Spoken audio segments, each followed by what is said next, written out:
Hello and welcome to this very special discussion about the emerging landscape for entrepreneurs in Libya, a country which has seen over the last decade a flourishing of entrepreneurial spirit, particularly amongst the younger generation.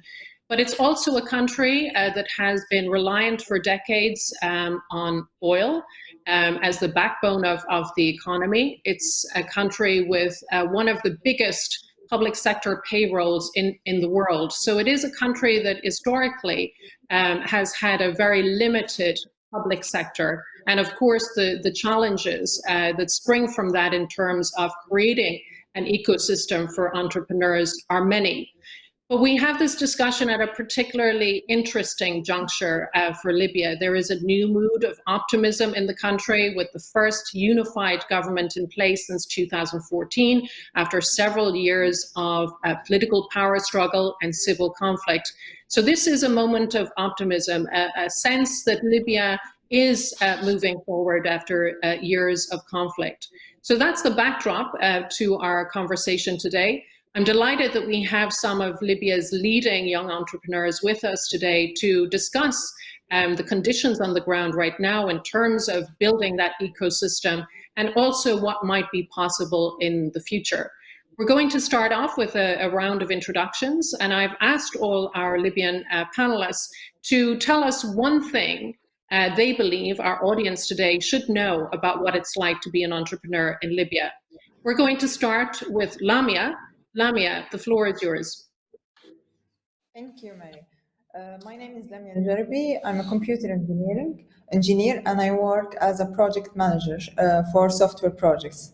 Actually, I'm not an entrepreneur, of course, but I think that being a Libyan entrepreneur is something that is not easy, but yes, because it brings life solutions to our community, which is not easy.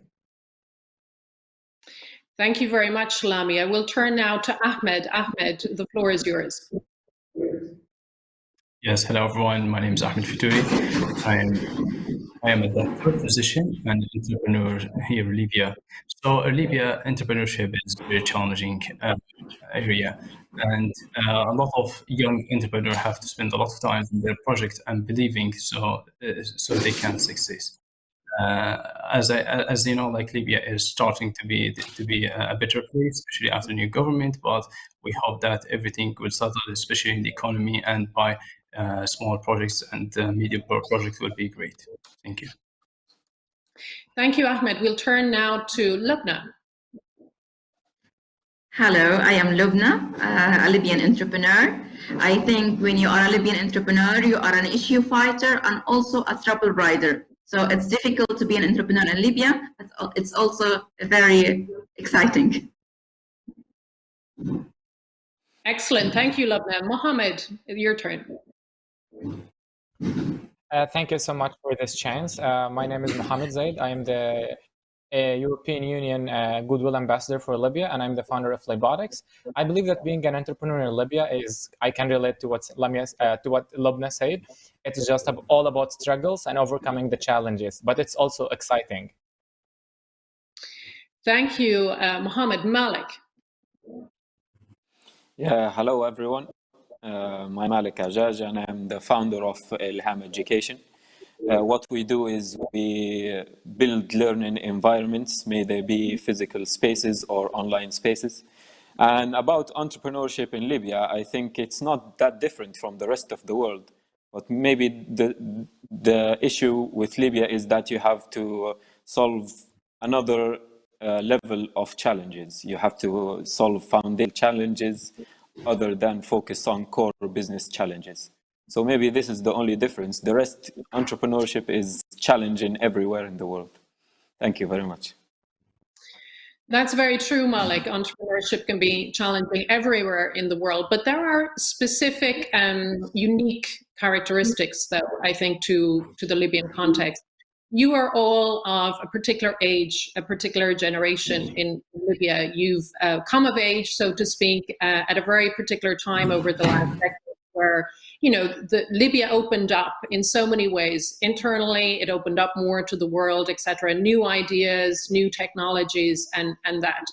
How difficult do you think it is to instill a sense of entrepreneurial spirit amongst the general population? I guess another way of asking this question is it difficult to explain what you do in Libya to wider Libyan society? Is entrepreneurship understood in a wider sense? Ahmed, did you want to take that on? Yes, actually, as my colleague says, that Libya have like a great opportunities for a lot of new challenges. There's a lot of problems that can be solved by new ideas, new projects. It's a green land that need a lot of hard work and a lot of hard work to do your projects. And if you start your project in the correct way, you can succeed internally and help others finding new job opportunities, of course. So that's it about Libya. And Ahmed, as a follow-up question, your own project made a lot of headlines in Libya over the last year because, of course, Libya is, like everywhere else, faced with the COVID-19 challenge, and your cooperation with the health authorities in Libya helped bring your project to a greater audience, if you like, in Libya. Can you tell us a little bit more about Speeder specifically?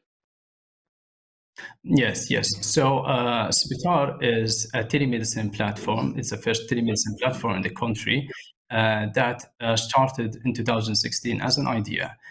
Because in Libya that we are facing a lot of problem for getting health accessibility, and there is a lot of challenging for people to go to the hospitals and find a great doctor for their conditions. So we started to introduce this concept of telemedicine, and especially after the COVID-19, the whole world changing. The whole world start to accept telemedicine more and more, and that's why we was prepared, and we talked with Ministry of Health, and Ministry of Health was very ambitious about this project, and they adapted and give us an accreditation as the first telemedicine platform in Libya.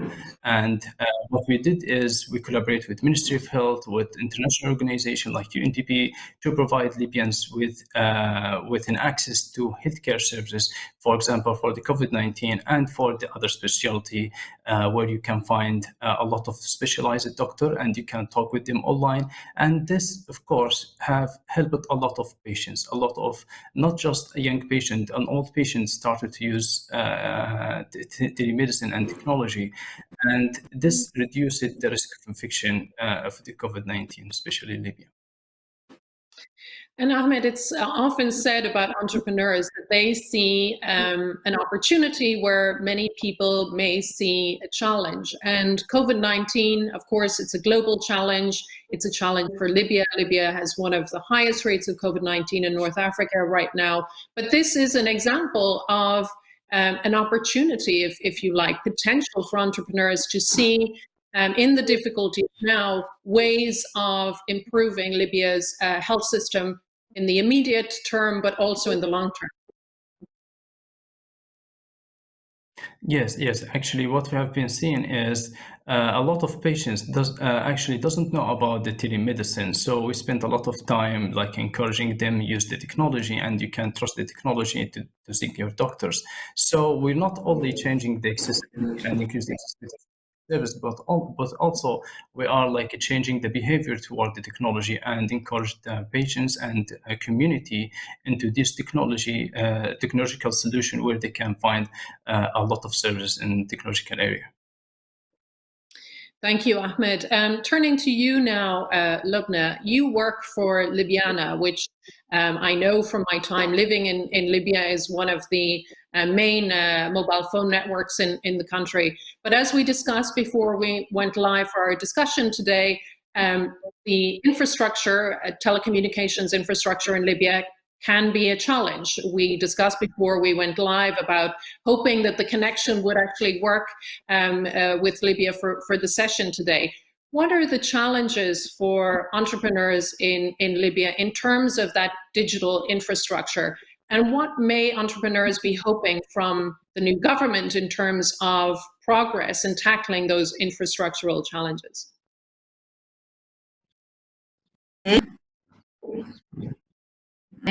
We have a large issue of electricity here in Libya that was affecting the communication sector. A lot of people lose connection because the long hours of the absence of the electricity. So that's challenging, especially for projects that depending on being online or being connected. So yes, there's a lot of solutions that Libyan entrepreneurs try to use to solve this problem. One of the solutions that connecting with many telecom sectors, companies like Libyan Al-Madar, having more than one option.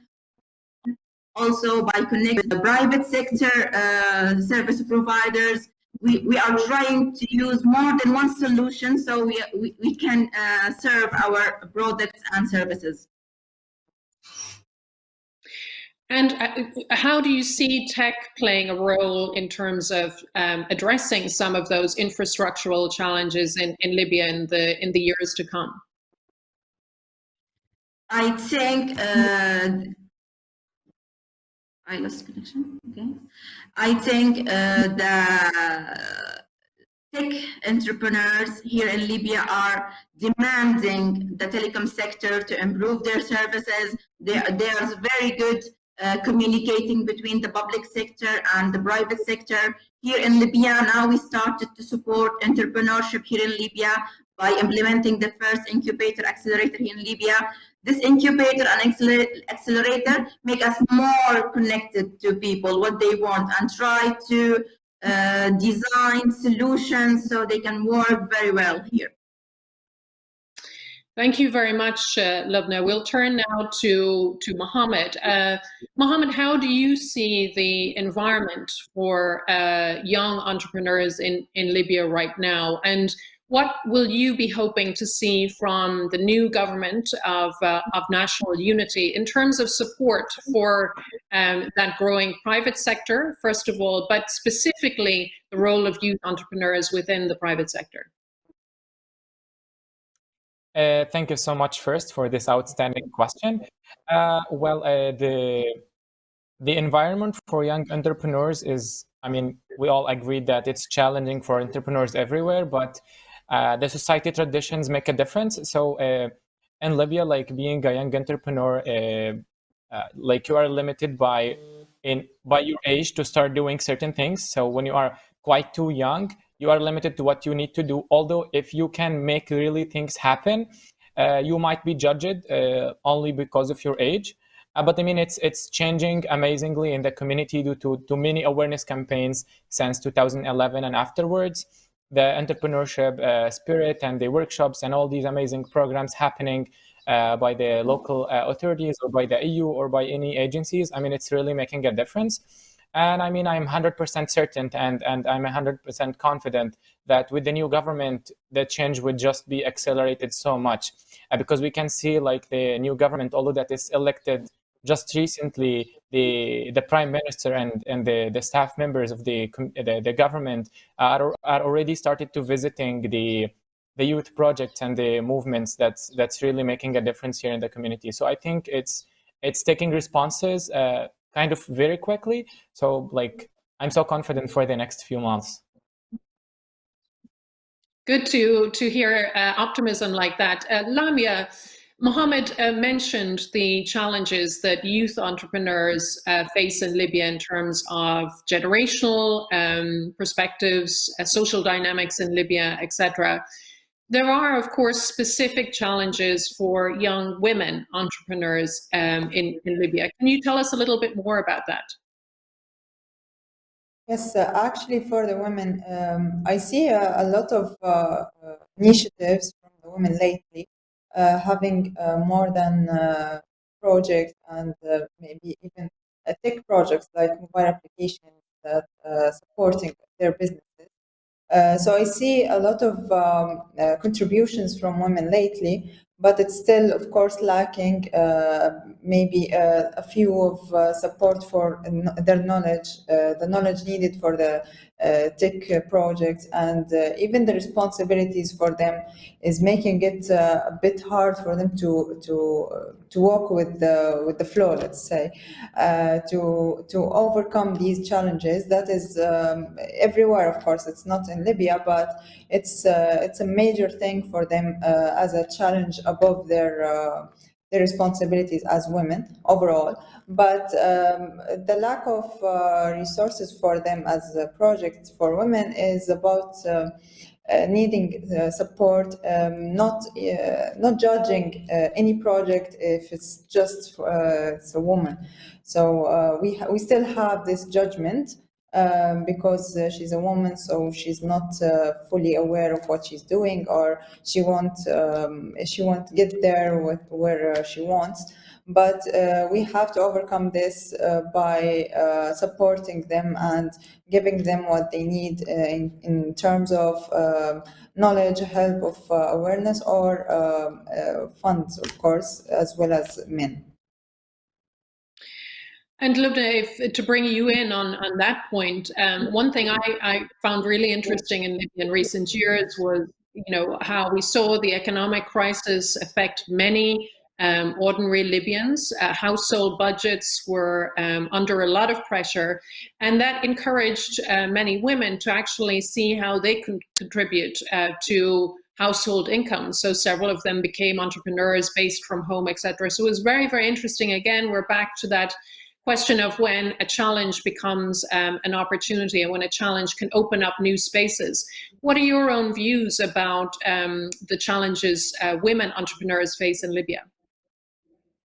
I think I have another opinion about being a Libyan woman, an entrepreneur here in Libya. I think Libyan woman has a lot of support. I am an entrepreneur that I opened my co-working space 3 years ago. I found a lot of support from my family, from the people, from my customers. All of these people have supported me and believed in me. So I think Libyan women are very respected in business, especially if she provided a very well educated talent that she can prove that she can do very good in her projects and her work. So I think Libyan people and Libyan culture and Libyan mentality are supporting women in this field. Thank you, Lubna. We'll turn now to Malik. And Malik, the question of creating a wider ecosystem in Libya, a wider tech ecosystem. In recent years, we've seen some incubators start in Libya with mixed success. There have been attempts to create a wider tech ecosystem that would be underpinned by young entrepreneurs like several of you here today. How do you assess the progress that has been made in recent years, and where do you see this dynamic going in the next year or two, particularly under this new government, which will be in place, as we know, just for 9 months before there are elections in December. But how do you assess the Libyan tech ecosystem at present? Well, to assess the Libyan tech ecosystem, we need to assess the main driver for society, which is human capacity. We can't build a tech scene without capable humans, at least for the past 4 years, let's say, because this is the time I was here in Libya and assessing all the ecosystem. We have seen a development in how the ecosystem treats technology, how the customer behavior changes. I would say that we need to focus a lot on building human capacity if we would want technology to be the driver for the next 2 to 3 years. So far, we don't have a lot of tech capabilities within our human capacity. And what we do inside of Ilham Education is actually to enhance this human capacity. May that be through focusing on young individuals, through focusing on professional boot camps for technology enthusiasts. May that be helping the government create policies that are technology related. So we have a lot of work to do if we want technology to be the driver, and especially in human development. But Malik, if we compare Libya for a moment with neighboring Tunisia and, the ecosystem that has grown in Tunisia over the last decade, where, the Tunisian authorities have actually brought entrepreneurship into the educational curriculum. To try and encourage young Tunisians to think beyond employment in the private sector, or in the public sector rather, which was more traditional, so to speak. Do you think it's something that the Libyan authorities should reflect on? This idea you talked about, developing human capacity, that starts surely with the educational system. So should we see introduced into the national curriculum in Libya specific components about encouraging young Libyans to be tech educated, so to speak?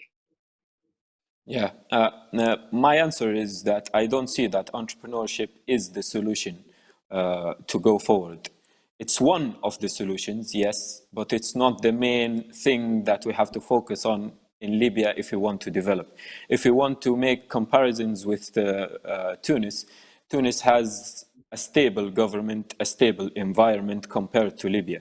We have been seeing a lot of, safety affects how we deal with things. And the main issue that we have to tackle in Libya is a long-term vision. We have been changing a lot of governments. We have been changing a lot of people inside the political parties, inside of the Libyan political scene. And if we want to make change, we have to have a long-term vision of how we want to see the Libyans be in 5 to 10 years, in 15 years, in 20 years. So this long-term vision is essential for Libyan growth. If entrepreneurship is part of that long-term vision, then so be it, But we have to have a long-term vision focusing on what we have in terms of capabilities now and enhancing them step by step. We don't want to focus on building what is a trend, and then we have gaps in our human capacity, which will lead us nowhere again. Ahmed, similar question to you. Again, looking at what Tunisia has achieved over the last decade, and a couple of years ago we saw Tunisia bring in the so-called Startup Act, again aimed at encouraging the entrepreneurial spirit in the country.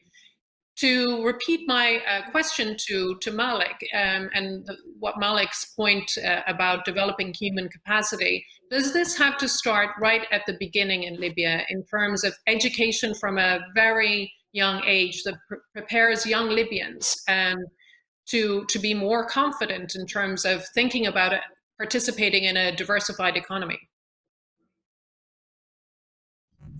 Yes. Actually, what is going on in Libya is Libya was a closed community like 5-6 years ago. No one not a lot of young people know, or the community know about entrepreneurship and what is it's how they can benefit from doing their own projects and providing a solution for a certain problem. So this this mentality started to grow fast, rapidly, especially in the last years. And I believe that everything starts with education. Everything starts with the engagement, the community engagement. How you can how you can explain for the new generation this is a new way of opportunity for development, for making a profit, for making your life better.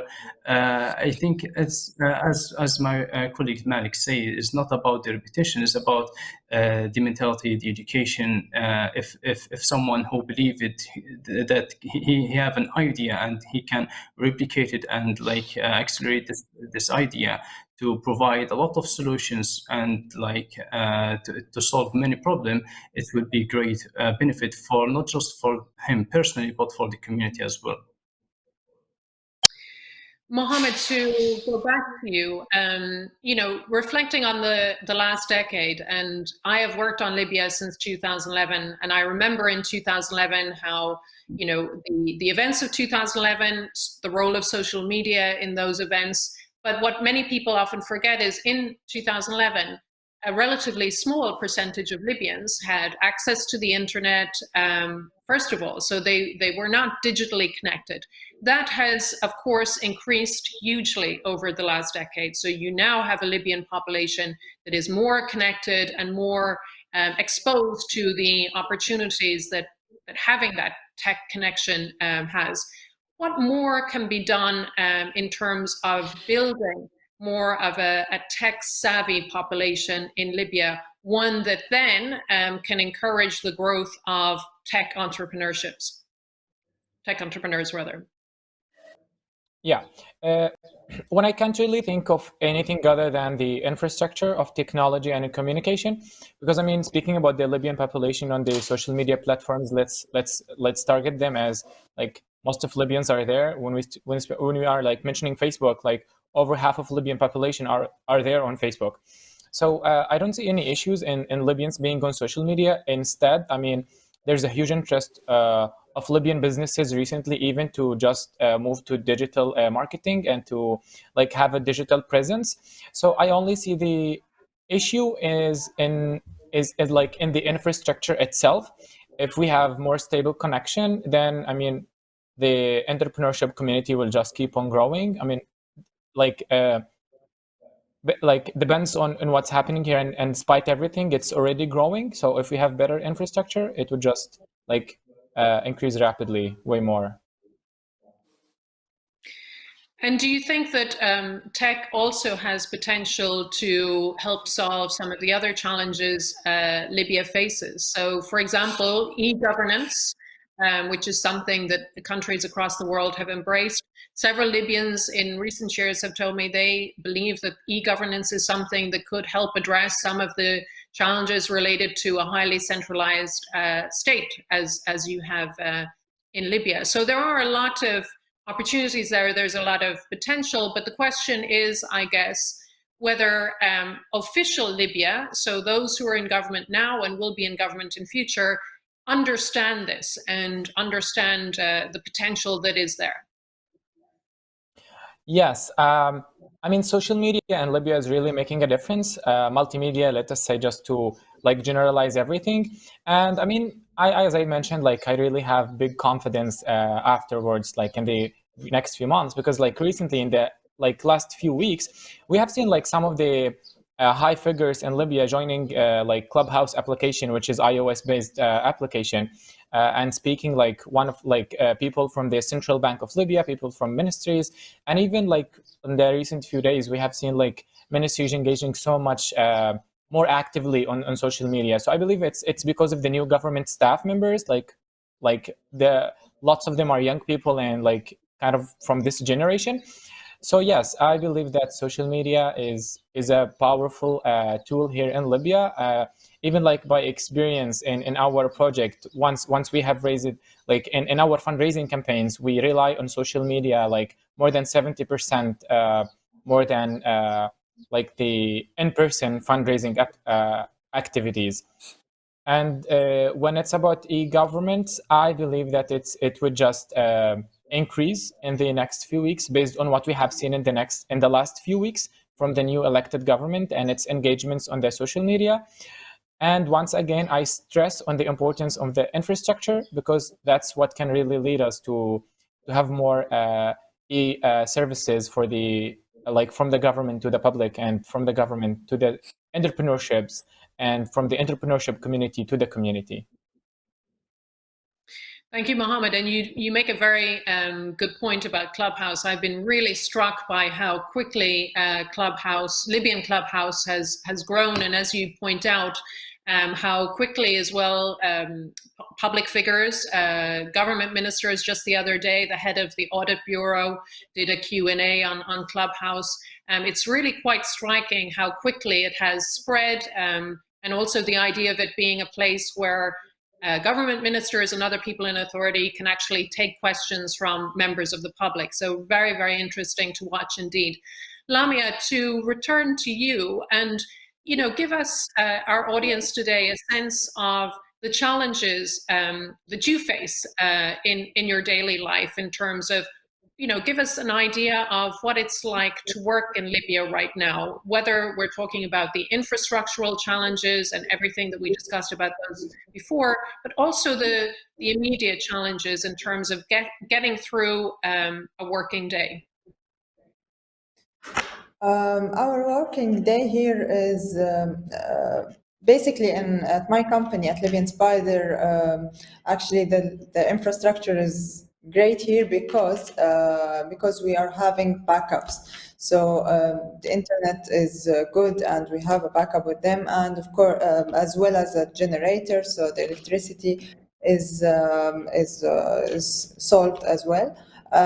Also, we have for example, we use the G Suite and a few tools that can work even offline. So these kind of solutions, I'm mentioning these so I can give an example for some solutions that can be taken for other companies and the public institutions as well, that they should use for solving these infrastructural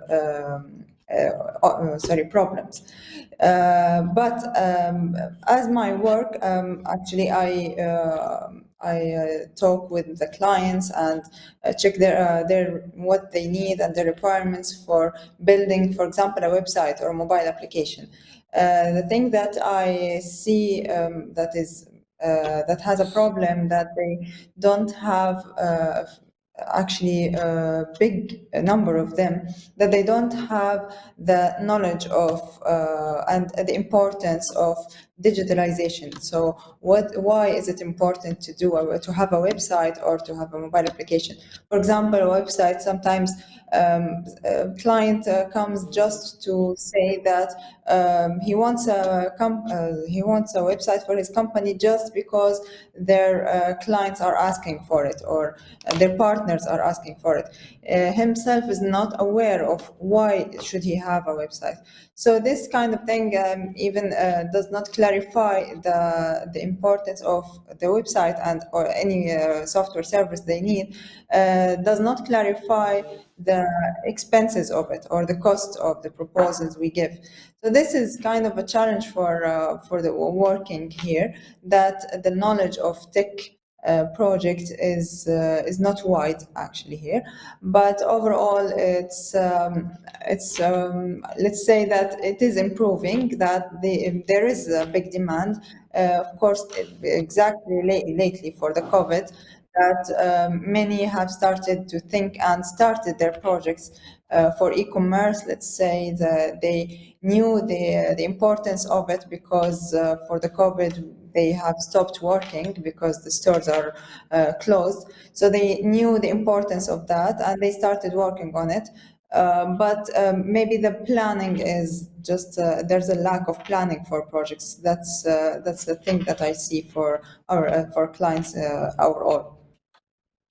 Thank you, Lamia. And Lubna, to turn to you, the European Union, also France, and a whole range of international organizations have been doing a lot in terms of supporting that new young entrepreneurial generation in Libya.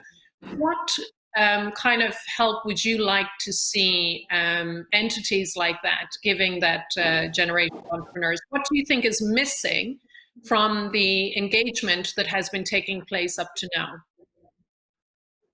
Okay, a lot of organizations have been implementing projects here in Libya, but most of them are focusing on the immediate results. I wish to see projects that work on sustainability or on long-term results. That's what I want to see in the projects of the global organizations here in Libya. That's what we are missing in their projects. Would anybody else like to come in on that? Ahmed, if I turn to you, because you are the Libyan laureate of Emerging Valleys, Emerging Mediterranean initiative. Can you tell us, first of all, a little bit more about that initiative and what you've gained from it? Yes, actually, the Emerging Mediterranean project was like a great experience on expanding and like seeing other entrepreneurs and other projects from local countries, like from Tunisia, from Maghreb region, and it was like a new, as I said, it was a new experience for us, like engaging with these markets, because what we are seeing is to expand to other countries, and a lot of entrepreneurs like need to expand their project not only in their country, in Libya, for example, but in the region. So that's this connection, these initiatives are great to have, especially for young startups and young entrepreneurs. That's why like this global experience will I encourage everyone to register in any other opportunities, because it will expand your horizon. It will make you understand what's going on in the regional countries, and what is their need, and how you can engage them and expand your project there. And what do you think internationals could do to improve their engagement with this new generation of entrepreneurs in Libya? What's missing from the current engagement? Yes, yes. So as I said, that Libya is an untapped market. That means not a lot of like organizations, a lot of startups and initiatives have here in our are there in our community. A lot of Libyans just think about their project and how they can expand in other cities. But the knowledge and the attitude toward like going and expanding in the global market is still like very low. A lot of Libyan like they are afraid of like going to regional markets, that doing collaboration like abroad. But I see this as an opportunity, and encourage everyone like to tap this types of opportunity, because it will change a lot of like a concept that you have in Libya. Libya is a closed market, small population. If you want to like grow your projects, to expand more, you have to go to the other the other regions, and you have to learn about them before you go there.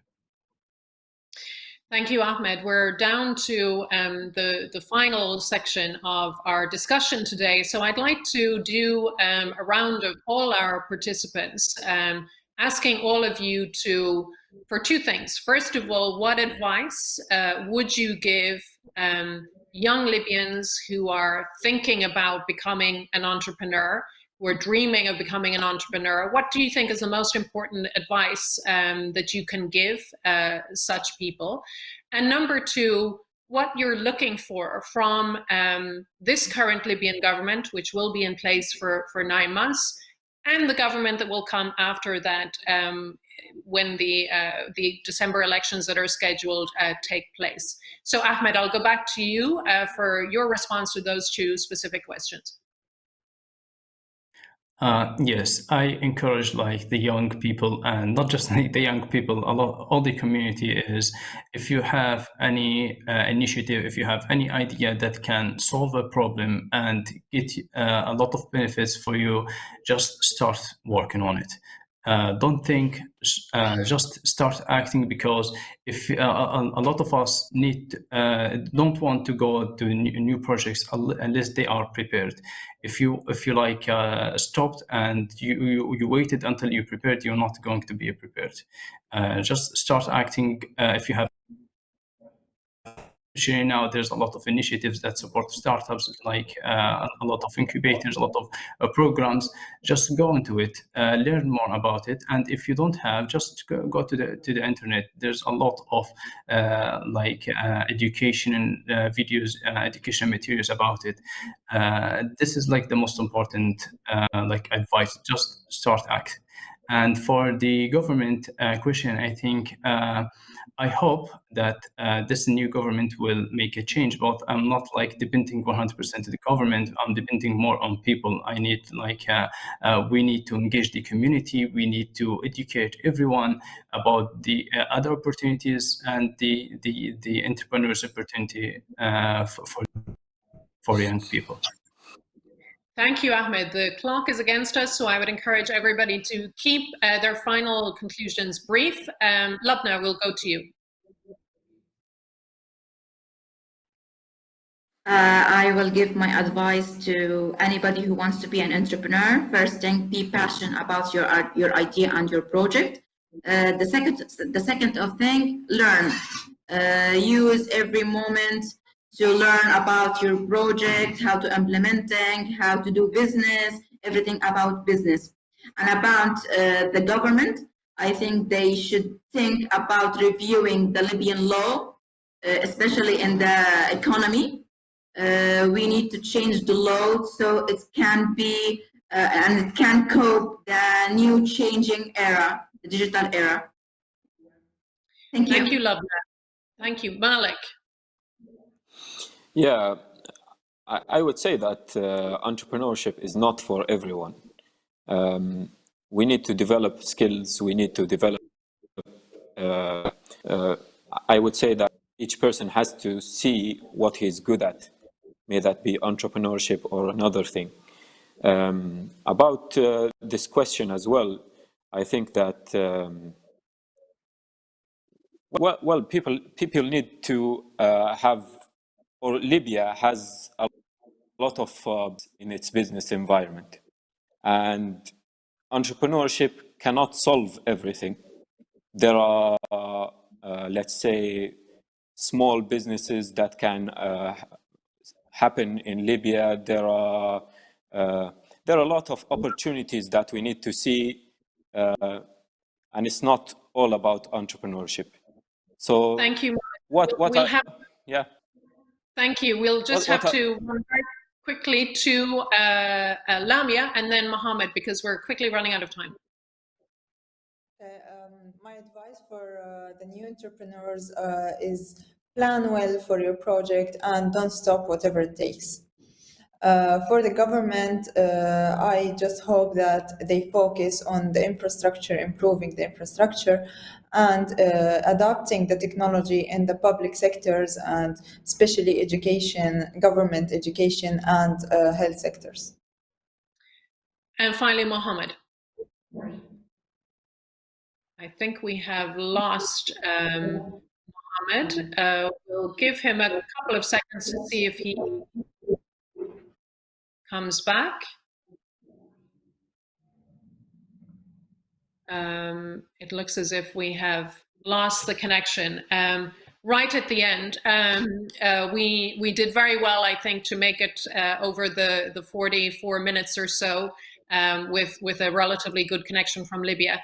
Thank you all for sharing your thoughts today. Some really interesting perspectives, stories, experiences that you all shared. Lots of ideas, I think, for our audience to take away today, but also those who may be watching this within the Libyan government, etc., who can take on those ideas and recommendations that you shared in terms of what you would like to see from the government in Libya in the future in terms of building on this foundation that that exists right now in Libya as a result of the work that all of you and your peers have done over the past decade. So let's hope that this moment of optimism that several of you referred to during our discussion today, a new government, hopefully a new chapter in Libya's history. Let's hope that that optimism is taken up and encouraged further in the months to come. Thank you all.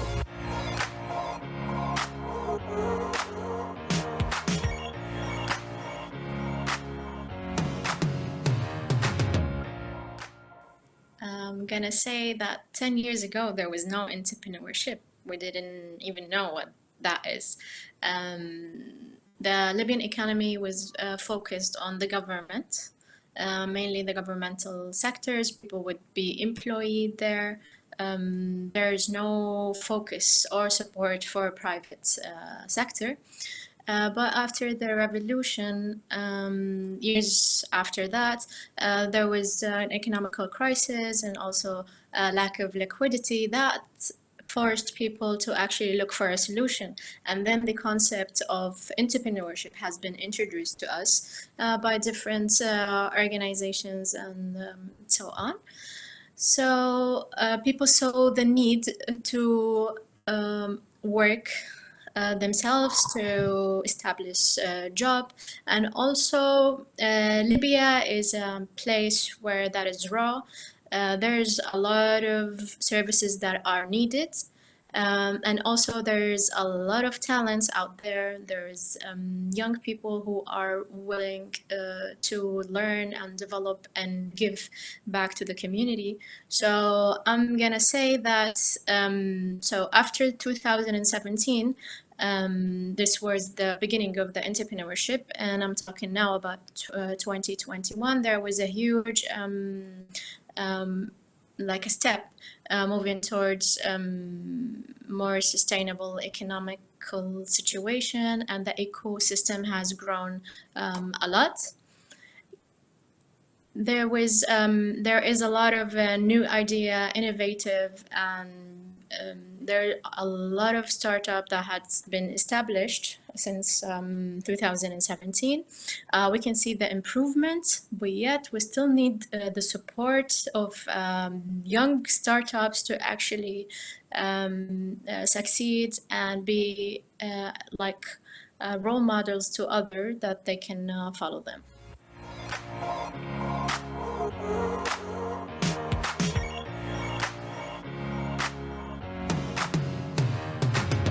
In Dira's Corner, we are a creative hub that works to develop the skills of young people, and we saw the need that we need to make the change as well and support others to have a bigger impact on our economy. Therefore, we've established a couple of programs that support entrepreneurship from a project that is called Refugio. It's how to change an idea or how to turn an idea to a business plan and a business that is actually gone on the ground. We did this program for 2 years in a row. And also we work on developing the skills of young people and to make them ready for jobs and to actually help in job creations and link the startups to other network that actually can help them and benefit them to make connections and maybe find their own investors. As in for the current time, yes, we're facing like any other company, we're facing a lot of difficulties due to the COVID-19. But we've kind of figured out a way how can we still work and have an impact on other by using our virtual platforms. But at the same time, we have a future plan to grow more and do more programs to support young startups. So we found something that is very much needed in the Libyan ecosystem is how to actually educate startups on investments and be ready for investment and how to pitch their ideas that actually most of the startups get paused in a certain level, and that is due to financial issues. So we try to fill in this gap between the investors and the startups and how can they actually work together and succeed together.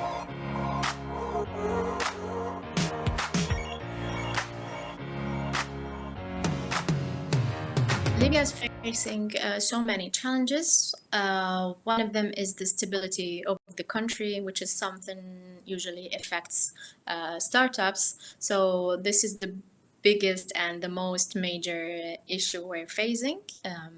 So I think hopefully things get better politically, and so that is more safe for people to work. We need also to work on our infrastructure, because that also gets in the way for startups to actually work more and be productive and sustainable.